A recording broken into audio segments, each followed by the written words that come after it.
है कि अग्नि के समान विष पीने के बाद शिव जी का कंठ एकदम नीला पड़ गया था। विष की उसरता को शांत कर भगवान भोले को शीतलता प्रदान करने के लिए समस्त देवी देवताओं ने उन्हें जल अर्पण किया। इसीलिए शिव पूजन में जल का विशेष महत्व माना गया है। शिवरात्रि आखिर मनाने की वजह क्या है, तो बता दें, शिव पुराण के मुताबिक इस दिन भगवान शिव पहली बार सृष्टि में अग्नि स्तंभ के रूप में प्रकट हुए थे, इसलिए शिवरात्रि मनाई जाती है। लेकिन ये भी मान्यता है कि इस दिन भगवान शिव और पार्वती जी का विवाह हुआ था, इसलिए शिवरात्रि मनाई जाती है। इसी के चलते हम पहुंचे हैं इन सभी बातों को जानने के लिए, इन पर प्रकाश डालने के लिए श्री झारखंडेश्वर धाम मंदिर, और हमने पंडित सतीश शुक्ला से कुछ खास बातचीत करी है। आइए सुनाते हैं। नमस्कार, आप देख रहे हैं दस्तक न्यूज 24 और मेरा नाम कनक मिश्रा है। मैं इस वक्त मौजूद हूँ श्री झारखंडेश्वर बाबा धाम मंदिर में, और मैं आपको बता दूं कि ये पड़ता है खुरदही रोड की तरफ, और मेरे साथ मौजूद है यहाँ के पुजारी जी। तो आइए उनसे बातचीत करते हैं। और कल शिवरात्रि है, तो शिवरात्रि क्यों मनाई जाती है, इस मंदिर का क्या इतिहास है, इन तमाम विषयों पे हम चर्चा करेंगे। तो आइए बात करते हैं। क्या नाम है आपका? मेरा नाम सतीश कुमार शुक्ला जी है जी। मैं काशिमपुर का निवासी हूँ। ये जो हमारे झारखंडेश्वर बाबा धाम आप आए हुए हैं, ये स्वयं विराजमान हैं, और जहाँ पर आप बैठे हुए हैं, यहाँ पे बहुत अधिक झाड़ी झंखाड़ होने के कारण इनका नाम श्री झारखंडेश्वर बाबा धाम पड़ा। और इस दरबार में आने के बाद आज तक कोई खाली नहीं गया। जो जिसकी मन्नत हुई उसकी मन्नत पूर्ण हुई बाबा के दरबार से। तथा यहाँ पे जब लोगों की मन्नतें पूर्ण होती हैं तो कोई कथा सुनता है, कोई भागवत कराता है, कोई रामचरितमानस पाठ कराता है, कोई हवन पूजा पाठ करता है। तथा कुछ लोग जब नहीं कुछ करते हैं तो अपना घंटे बांध देते हैं। जिस प्रकार देख लीजिए आप, बहुत ज़्यादा अधिक घंटे बने हैं, और बहुत अधिक घंटे बल्कि अभी व्यवस्थित ना होने के कारण, बांधने के कारण ना व्यवस्थित हों तो नीचे रखे गए हैं। और इस दरबार में जो बाबा जी की शिवलिंग आप देख रहे हैं, ये सप्तखंडी लिंग है। इनके दिन के 3 कलर हैं, जो कि भावना से देखा जाए तो दिखते हैं। अब ये नहीं कि आप आए तो आप देखने लगे तो दिखते नहीं हैं, ये समझ लीजिए आप।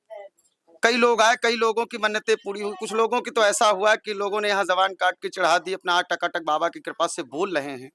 तो बाबा के दरबार में जो भी आता है, जो भी मन्नत अपनी लेके आता है, उसकी सभी मन्नतें पूरी होती हैं। और जैसे यहाँ पे शिवरात्रि के महीने में, मतलब जो ये आपका शिवरात्रि पड़ रहा है, यहाँ पे 2 दिन का मेला होता है, जो बहुत ही भव्य, बहुत अधिक भीड़ होती है, जिसमें शाम मीटिंग में बारात वगैरह भी शिव जी की निकाली जाती है, जिसमें नाच गाना भांगड़ा इत्यादि बहुत कुछ कार्यक्रम रखे जाते हैं। शाम को रंगारंग भक्ति कार्यक्रम रखे जाते हैं। मेला बहुत अधिक होता है, भीड़ बहुत अधिक होती है। जो भक्तों की व्यवस्था के लिए लोगों को लगाया जाता है कि व्यवस्था अस्त व्यस्त ना हो, प्रेम पूर्वक आप जल चढ़ाएं, भगवान का प्रसाद चढ़ाएं, दर्शन करें तथा उनका आशीर्वाद प्राप्त करें। और इस मंदिर परिसर में जो भी है, कई लोग आए अपनी मन्नतें लिए कि हम ये कर लेंगे, ये कर लेंगे। तो जो मन्नतें लोगों की पूरी हुई, किसी ने बाउंड्री कराई, किसी ने खड़ंजा लगवा दिया, किसी ने टाइल बंधवा दिया, जो भी मतलब जिसकी इच्छा होती है अपना करने की, वो करता। और ये कभी किसी जमाने में, मतलब आज के नहीं, जो हमारे पूर्वजों के द्वारा ज्ञात है, ये गोमती का तट था, जो कि गोमती कटते कटते बहुत पीछे चली गई। लेकिन आज भी कुछ अवशेष ऐसे प्राप्त होते हैं जिससे लगता है कि ये गोमती का तट था। और पीछे जो आप दुर्गा मंदिर देख रहे हैं, राम जी का दरबार लगा हुआ है पीछे, यहाँ पे एक पीपल का वृक्ष था, जो बहुत पुराना, एक शाखा का वृक्ष, जो हो सकता है 10, 20, 50 जिले में आप ढूंढेंगे तो नहीं मिलेगा। इतना मोटा एक शाखे का वृक्ष था, जो अपने आप शिवरात्रि की दूसरे दिन इसमें आग लग गई बाबा की कृपा से। अब वो जाने क्या हुआ, आग लगने के कारण उसमें कई प्रकार की खोजबीन कराई गई, जिसमें कि पता लगाया जा सके कि मतलब आग कैसे लगी, लेकिन कुछ पता नहीं चला। 1 महीने तक पेड़ सुलगता रहा, पीपल का सुलग करके वो खत्म हो गया। तब वहाँ पे माता दुर्गा जी का स्थान बनाया गया। यहाँ पे छोटे छोटे कई मंदिर हैं, प्लस कुआं जलाशय, अन्य व्यवस्थाएं भी हमारे यहाँ सांसद द्वारा या जिला पंचायत द्वारा कराई गई हैं। और हमारे ग्राम प्रधान जो हैं वो भी व्यवस्थित रहते हैं। हमारे कमेटी के जो सदस्य हैं उनका बड़ा सहयोग रहता है, तथा हमारे आरती के जो सदस्य हैं वो भी आरती में अपना बड़ा योगदान देते हैं। और सुबह शाम की आरती का प्रयोजन होता है। जो शाम की आरती का आपका समय 6 बजे का है, और सुबह की आरती का समय आपका 5:30 बजे का है। अच्छा पंडित जी, ये बताइए कि जैसे कल शिवरात्रि है, तो जो हमारे दर्शक देख रहे हैं उनको ये बताइए कि शिवरात्रि मनाई क्यों जाती है, क्योंकि इसकी कई सारी मान्यताएं हैं। शिवरात्रि इसलिए मनाई जाती है कि उस दिन बाबा का विवाह होता है। माता पार्वती और शिव जी का विवाह, जिसके कारण ये शिवरात्रि मास का मतलब पर्व मनाया जाता है, जिसमें हर महीने भी शिवरात्रि होती है, लेकिन ये महाशिवरात्रि होती है जिस दिन बाबा का विवाह होता, इसीलिए इसको मनाया जाता। और इस दिन बाबा की हुई पूजा अर्चना से जो भी तमन्ना आपकी है, जो भी मांगना चाहें आपको प्राप्त हो। ये विशेष दिन रखा गया है बाबा का। अच्छा पंडित जी, ये बताइए कि जैसे आपने कहा कि जो हर महीने शिवरात्रि होती है उसे और फिर मासिक महाशिवरात्रि जो होती है, तो उसमें फर्क क्या होता है, डिफरेंस क्या होता है? मासिक शिवरात्रि एक जनरल शिवरात्रि हो गई, मतलब उसमें केवल आप पूजा पाठ कर सकते हैं, लेकिन विशेष महत्व नहीं होता। और जो महाशिवरात्रि होती है उस दिन विशेष महत्व होता है, भगवान का अभिषेक होता है, रुद्राभिषेक किया जाता है, जलाभिषेक होता है, जो भी जैसे मतलब भक्त करना चाहे और प्रसाद वगैरह चढ़ाना चाहे, तो उसमें ये होता है कि जब भगवान शिव जी इस दिन जब उनकी बारात होती है तो बिल्कुल मस्त रहते हैं अपनी भक्ति में, और भक्तों के प्रति बिल्कुल आस्था होती है कि नहीं मतलब बाबा की कृपा दृष्टि बनी है, तो इसलिए इसे महाशिवरात्रि इसीलिए कहा जाता है। और मासिक शिवरात्रि है जो वो जर्नल है, तो उसमें आप तो डेली मान लीजिए पूजा करने आते हैं तो वो एक अलग बात हो गई, लेकिन जब किसी विशेष पर्व पे भगवान की पूजा की जाती है, जैसे आपका रुद्राभिषेक हुआ या अनुष्ठान हुआ या कुछ भी आप प्रोग्राम करना चाहें, तो उसको एक विशेष महत्व दिया जाता है, इसलिए मासिक शिवरात्रि और महाशिवरात्रि में अंतर आ जाता है। ये बातें हैं।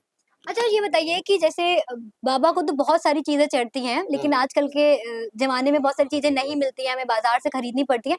पर मेन क्या-क्या चीजें होती हैं कि जो इनको चढ़ाना मतलब ज्यादा ही जरूरी रहता है? देखिए भगवान शिव जी को बहुत कुछ पसंद है, जिसमें सबसे पहले भांग, जिसे विजया पत्रम कहा जाता है, ठीक है? बाबा को बहुत प्रिय है। धतूरा बहुत ही प्रिय है, क्योंकि जब समुद्र मंथन हुआ तो उसमें विष निकला। जब विष निकला तो उसे कोई ग्रहण करने वाला देवता नहीं निकला, ना कोई आगे आया। तब महादेव जी ने, देवादिदेव महादेव इसीलिए इनको कहा जाता कि ये आगे आ गए। इन्होंने कहा कि मैं ग्रहण करूंगा, तो इन्होंने अपने कंठ पे विराजमान उनको किया, मतलब विष को। क्यों? क्योंकि नीचे प्रभु का वास है, ऊपर प्रभु का नाम है, तो ना वो नीचे उतार सकते हैं ना ऊपर रख सकते हैं, इसलिए उन्होंने कंठ पे विराजमान कर लिया, इसलिए उनका नाम जो है नीलकंठेश्वर महादेव नाम से विख्यात हो गया। ये है इनकी चर्चा। अच्छा पंडित जी बताइए कि जैसे मैं यहाँ देख सकती हूँ, आपने बताया कि 2 दिन का यहाँ मेला लगता है, तो अभी हम देख रहे हैं कि भव्य तैयारियां चालू हैं। बिल्कुल। तो क्या मतलब ये सिर्फ शिवरात्रि के दिन ऐसा होता है या कोई महापर्व होता है तब होता है, या फिर और भी मतलब नॉर्मल दिनों में भी यहाँ पर ऐसे चहल-पहल ये सब चीजें रहती देखिए हैं? हमारे यहाँ जो ये मंदिर श्री झारखंडेश्वर बाबा धाम है, ये गांव के करीबी है। जैसे काशिमपुर है, शमनापुर है, सलौली है, बिरुआ है, ये सब गांव के करीबी वाला मंदिर है, तो चहल पहल तो आपको हमेशा मिलेगी। लेकिन जैसे सोमवार है, सावन के महीने में 1 महीना विशेष तरीके से जिस प्रकार आप शिवरात्रि में भीड़ भाड़ देख रहे हैं, उसी प्रकार सावन के महीने में भी भीड़ भाड़ बहुत अधिक होती। बाबा का जलाशय होता है, जलाभिषेक लोग करते हैं, प्रसाद चढ़ाते हैं, बाबा का आशीर्वाद प्रदान करते हैं। जो जिसकी मनोकामना होती है, अपनी अपनी मनोकामना बाबा के सम्मुख रखते हैं, तो बाबा उनकी मनोकामना पूर्ण करते हैं।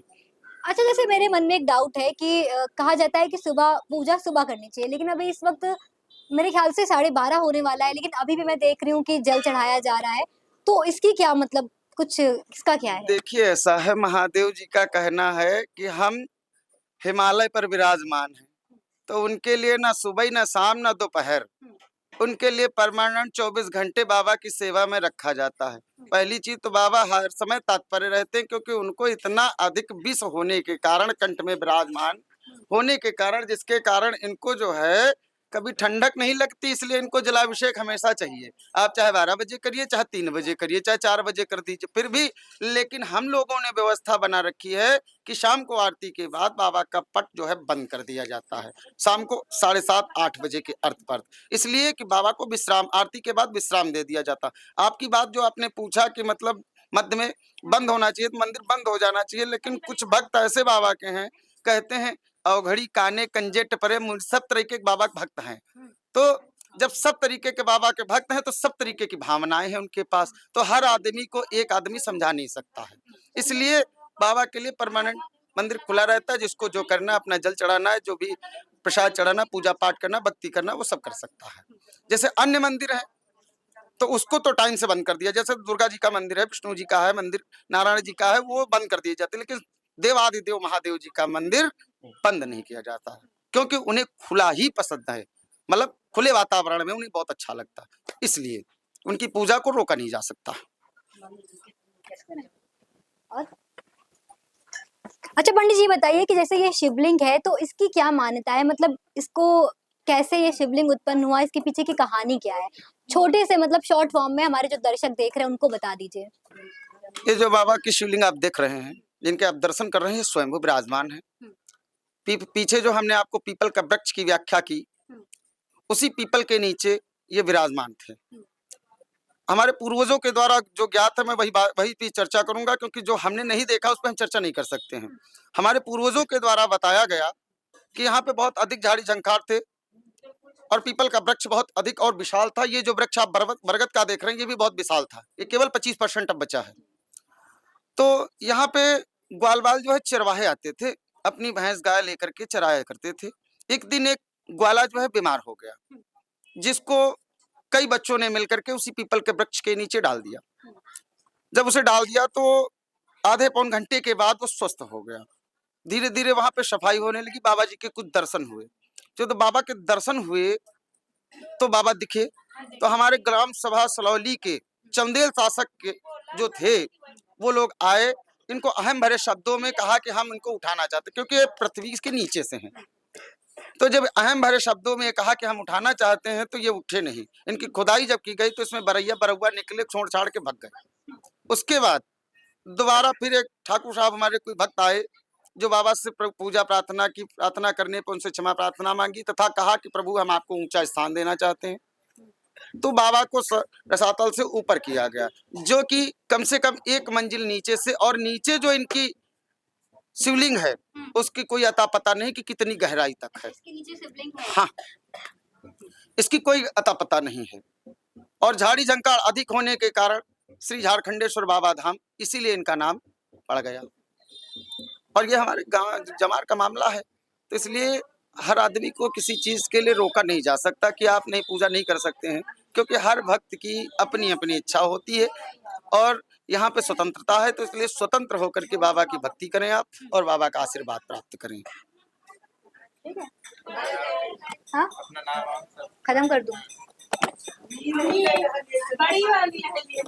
तो जैसे कि आप सभी ने देखा कि मैंने यहाँ पर पंडित जी से बात करी है। उन्होंने कई सारी चीजें बताई हैं, इस मंदिर के इतिहास बताया है और कहा है कि यहाँ पर ऐसे ही 2 दिन का मेला लगता है शिवरात्रि में, और सावन के महीने में तो यहाँ पर बहुत भीड़ रहती है। आप देख सकते हैं कि मेरे पीछे भक्त भी आए हुए हैं जो पूजा और अर्चना कर रहे हैं शिव जी की। तो ऐसे ही तमाम और अपडेट्स के लिए, ऐसी ही जानकारियों के लिए फिर मिलेंगे। जब तक आप देखते रहें दस्तक न्यूज़ 24।